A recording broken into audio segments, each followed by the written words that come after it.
capital One. ESPN Tournament Challenge is back. The #1 bracket game. Head on over to ESPN.com/bracket or download the app to fill out your bracket right now. And do you need help filling out that bracket? We got you covered. We have our 24-hour tournament challenge. Jay Billis will be here tomorrow, Seth Greenberg, and we'll help you right here on First Take filling that out. So looking forward to 24 hours full March Madness bracket coverage. You're watching First Take, presented by LegalZoom. Meanwhile, Green Bay decided to upgrade their offense over the weekend by signing tight end Martellus Bennett to a 3-year, $21 million deal. Bennett won the Super Bowl this past season with the Patriots and says he's got the taste of victory in his mouth, and he wants to taste it again. Can't blame him. The Packers fell one game short of the Super Bowl last season, losing to the Falcons in the NFC Championship. Max, is Bennett the piece that the Packers need to get it done? No, I wouldn't say he's the missing piece. He helps. Bennett helps the Packers, Stephen A., because he gives Aaron Rodgers his first real high-end tight end threat since Jermichael Finley. So that makes the offense better, but the offense wasn't the problem. The defensive backfield, as you have pointed out many times on this show, is the problem. You have been on the show, Stephen A. Smith, on First Take, screaming about this is the worst defensive backfield. They can't stop anybody. That bad man, Aaron Rodgers, and you were right about that, of course. They were depleted, too. They've also lost Julius Peppers from the pass rush. Went to the Panthers. Making it more important to address the defense in the backfield. Now, if Bennett can play corner or safety, then, yeah, he could maybe be the missing piece, although it's missing pieces even then. But as is, the defense will be even better. Excuse me, the offense will be even better. The offense was already tremendous at times. Witness the Giants game when that Giants defense couldn't be playing any better in the playoffs in the first half, and Rodgers still destroyed them, even without his full complement of healthy receivers. This will make them better.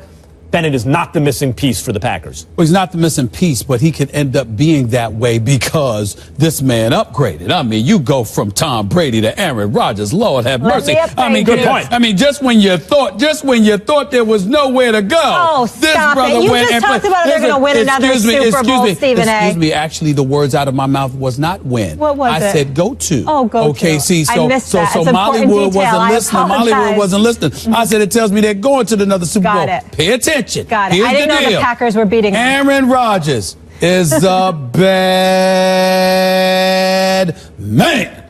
This dude is on another level. And when you put a target like Martellus Bennett on the field with a Devontae Adams, with a Randall Cobb, with a Jordy Nelson, who, by the way, remember, even though he had a 1,200-yard season, he's still not fully recovered from that nasty injury he suffered a couple of years back.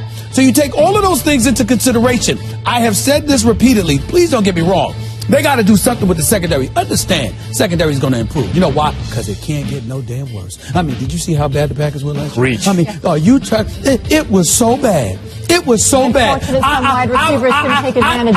I was hoping there was some D-League for the NFL. I mean, this was bad. This was really, really bad. And so now we look at it and we say, okay, chances are they're going to be better than the 31st ranked team passing defense in the NFL. Chances are that's going to happen. And so when you look at it from that perspective, and then you couple that with the fact that Aaron Rodgers is going to be able to pick people apart because he's Aaron Rodgers.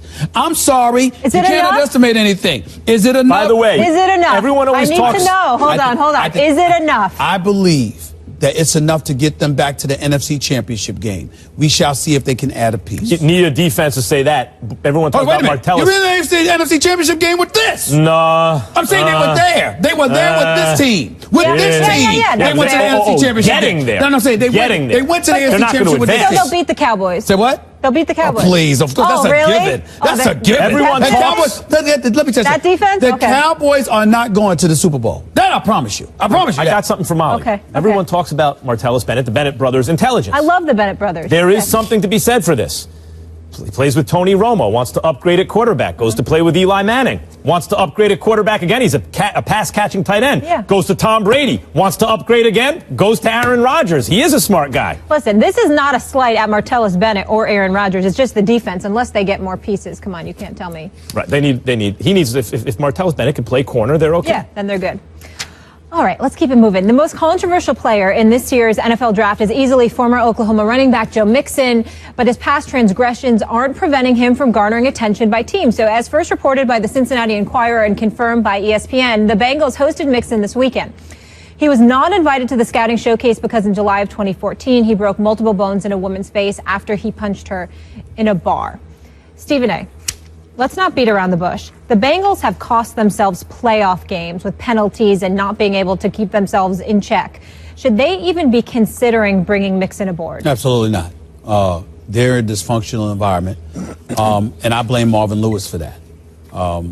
Listen, I know it comes across like I'm no fan of Marvin Lewis. I really need people to understand where I'm coming from here. Marvin Lewis, I am sure, knows the game of football. I'm sure from an X's and O's standpoint, this guy was the defensive coordinator in Baltimore. This guy's got a Super Bowl title on his resume as a coordinator. This man has done it before. That's how he got ultimately became the head coach. And they get to the playoffs. And we get it. And they do get to the playoffs. The man has been the head coach 14 years, has never won a playoff game. We cannot talk about anybody outside of Jeff Fisher. We cannot talk about anybody losing their job without bringing up Marvin Lewis. Because by keeping him on board, you're saying the priority is not winning. But then when you take into account some of the behavioral issues that they have had in Cincinnati throughout his tenure there as head coach, he sort of runs, he's perceived as an individual that sort of runs a loose environment. He's not the ultimate disciplinarian. For some reason, players get to his program and they try him. They try him in ways they wouldn't try Jimmy Johnson. They try him in ways they wouldn't try Bill Parcells. They try him in ways they wouldn't have tried Bill Cowher. See, Vontaze perfect. You see what I'm saying? You see all of these things. And so as a result of that, it's not really about Mixon. America's the land of second chances. The man apologized. We all know he was wrong. We talked about that ad nauseum. But in the end, hopefully it's an isolated incident. Hopefully it's an isolated incident. But in the end, he's a first-round talent, Max, that somebody obviously should consider. I'm not pointing at Mixon. I'm pointing to the Cincinnati Bengals environment. I think it's pretty damn close to toxic. And I think that anything with Marvin Lewis in that regard, you should not invite potentially more trouble. Let him show us he can handle the trouble that he already has and actually win a damn playoff game for the first time in his coaching career. We can't pretend that there's not something going on in Cincinnati, because going into that Steelers game, the national story was, would anyone act up? And they handed, it was like, he saw 14 yards to kick a field goal. They gave it away. And they handed them on the last play 15 yards by Burfict losing his cool when he was the subject of national scrutiny before the game. It was unbelievable. That said, if you don't think Mixon deserves a look, I get it. That goes for all teams. If you're the type of person who were to say, if I'm the GM of a team, I wouldn't even look at this guy. Okay, I get that. But if you're taking the position that he does deserve a look, that you would evaluate him, totally evaluate him, his play, take this into consideration, what it means about him, the fact that it will live on forever in social media, on the internet, and it'll be a distraction. Of course, you have to take all that into consideration. But for the teams that take all that into consideration, look at his character, talk to him, and think that they want to use him, then I would say if Cincinnati starts eliminating guys like that, they are doing themselves a disservice, because in order to have him on your team, he would have to pass those tests for you. Can I add one thing? So I disagree with you on Marvin Lewis from the front of the playoffs, because at least he gets his team there, and he consistently gets them there. I understand not winning the games, but it's far better than other teams. As far as I can't poke holes in the argument in the team being out of control and the penalties and costing themselves playoff games, that's inexcusable. But I am with Stephen A. here with Joe Mixon. This isn't the right environment. And I do think he deserves a second chance, but I don't think this is the right team just based on what we're seeing of the culture. If there are question marks there, it's not the team I want to see him with, or from the Bengals' perspective. Let me first piggyback off your point. We sit here, and obviously on a collegiate level, more so Max and Molly than on a pro level, we've talked about the paucity of African-American coaches having opportunities. I, as a black man, cannot sit here in the interest of fairness and constantly point to ineptitude on the part of other coaches and ignore the fact that Marvin Lewis can't win a playoff game in more than a decade. Now, I am not saying that Marvin Lewis does not deserve to be a head coach.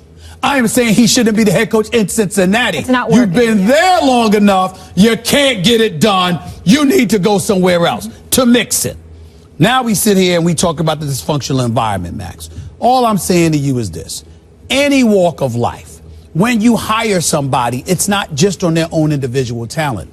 It's on the culture that you have in place. And you constantly ask yourself, what part fits? What's a square peg into a round hole potentially? You monitor that reality and you make your decision accordingly. Cincinnati is that round hole. Okay, or maybe they're the square peg and Joe Mixon's the round hole. It doesn't work. You're asking for disaster. If you believe Mixon is a recidivist, bad behavior problem, that's not an isolated incident, or if you believe it really is a Marvin Lewis problem and not, say, a Vontaze Burfict problem in the recent past, then you're right. Depends on where you come down on those issues. I think that there's something. Joe Mixon, it might be a one-time incident, okay, and he might be able to move on. Here's the problem. When you're in the wrong environment, who's there to cultivate you, and where's the culture that dissuades you from doing anything? Now, Mixon might not ever do this again, but he might do something else stupid that will remind us about it. In that environment, those potentialities exist. I would point out that even the Patriots have had extremely bad actors on the team. I mean, we know what I'm talking about. But they win. Extremely bad. But what I'm saying to you is that they gloss over it because they get rid of you and they win. Cincinnati keeps losing. You have no latitude. The criminal justice system got us. It wasn't. And Bill Belichick knows how to handle those guys. Coming up, who is going to win the national title? Stephen A knows. He'll tell you in his final